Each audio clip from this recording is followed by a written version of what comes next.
Hi there. This is Dr. Jimenez. I am an associate professor of music at Valley City State University, and I wanted to give you a short guide on the horn audition for the North Dakota All-State Band. Now, I would imagine that most of you probably want to hear the required etude, and I will jump to that shortly, but I will also give you some suggestions on how you might practice that etude, as well as some suggestions on what you might pick for the solo part of the audition.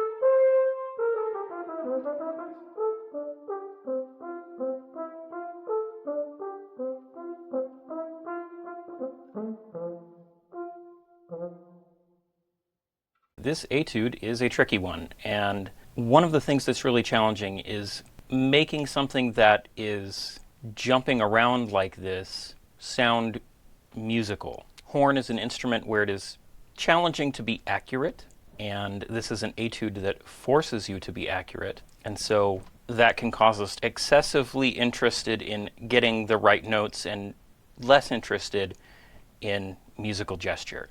And I think that having a combination of accuracy and musicality is going to set your audition apart. So I have some thoughts on things that you might do that aren't necessarily written into the music that will make things sound more musical. And I have added them in here in pink. This etude is written with this repeated 16th note, 16th rest, 16th note, 16th rest figure. I would not take that figure literally, and I have it circled here right at the very beginning. Really, that should be interpreted as staccato eighth notes. I think it's written the way that it is purposefully to force you to become accustomed to the idea that a 16th note is not necessarily always short, an eighth note is not necessarily always long, and for you to become accustomed to different ways of notating figures that sound essentially the same. So it is marked forte. I think I would treat that as definitely a solo forte, not a forte in the context of, say, a band piece. Think strong and confident rather than loud. Another thing that, as I worked on this etude a little bit, I found a bit aggravating. The way that things are written in this first passage, the first couple of measures of this etude, it's ambiguous whether or not the melody wants to go to F or to G, and those partials are close together on our instrument. So we really have to reinforce that this note here that is circled, it's not a G, even though many of the notes around it lie better with G than they do with the F. We've really got to reinforce that this is just an F here. I think that the entire first phrase could be a long crescendo followed by a gradual decrescendo. And I think we can repeat that idea throughout. Following the shape of the phrase, as the notes are ascending, we grow in intensity. As the notes descend, we diminish in intensity. We don't always follow that rule, but it is a good starting point. So where the opening is maybe not necessarily loud, but strong and confident, this middle section here on the second line, I think, needs to be more understated, reserved, delicate. We have the same figure repeated here and here. I think it makes sense to crescendo into where we are going to repeat the figure and then do essentially a subito piano when the figure recurs. One of the other challenging things in this is trying to find a spot to breathe. The phrases are just long enough to make you uncomfortable. At least that's what I found. Breathing here, where I have marked, can work. It will have to be a very short catch breath. I found that if I did not breathe there or somewhere near there, then I would be a little bit out of steam getting to the F at the end of that line. I think we want to drive into this moment of arrival here marked in green, and then we want to make it clear to the listener that we are again driving towards a moment of arrival.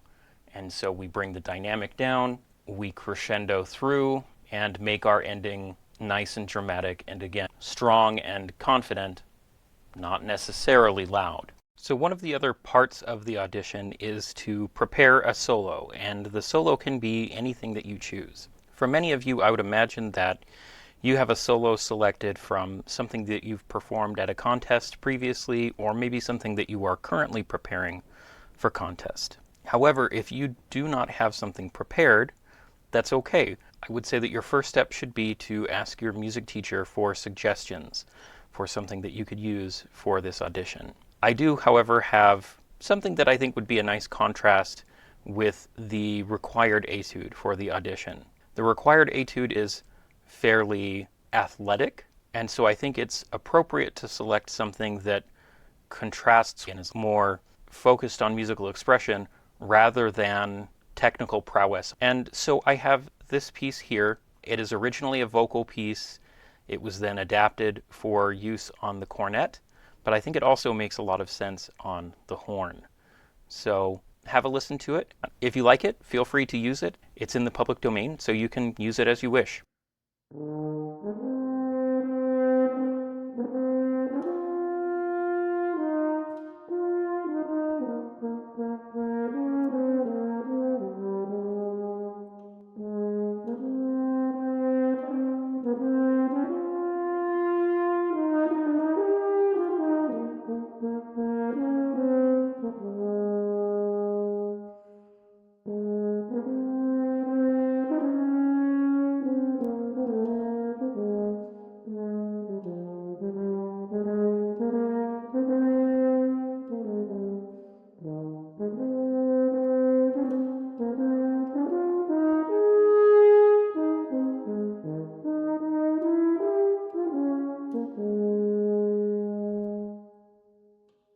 Well, I hope that you found this brief guide helpful.